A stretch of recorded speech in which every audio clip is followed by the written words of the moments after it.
મારી જીવનની જર્નીમાં છે ને તમારે કંઈક જુદું જ કરવાની તમારી ઈચ્છા હોય ને તો દિલ અને દિમાગ એ બંનેની વચ્ચે છે ને વિદ્રોહ તો થવાનો જ છે.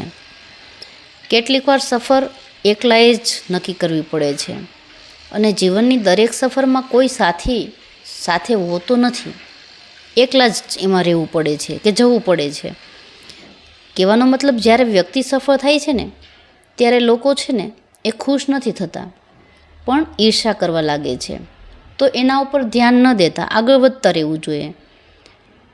ચૂપચાપ સહન કરતા રહો તો તમે સારા છો દુનિયાની નજરમાં, નહીંતર તમે એને ભૂલી જાઓ.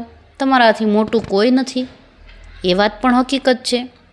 અને એટલા માટે જ કહેવાય છે કે રાહ ન જુઓ, યોગ્ય સમય ક્યારે આવશે.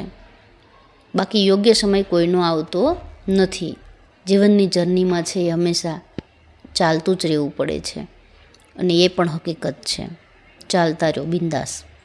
મોટા બનો જીવનમાં, પણ તેની સામે નહીં કે જેણે તમને મોટા બનાવ્યા છે. જીવનમાં તેને જ સ્થાન આપો જે તમારી કિંમત જાણે છે.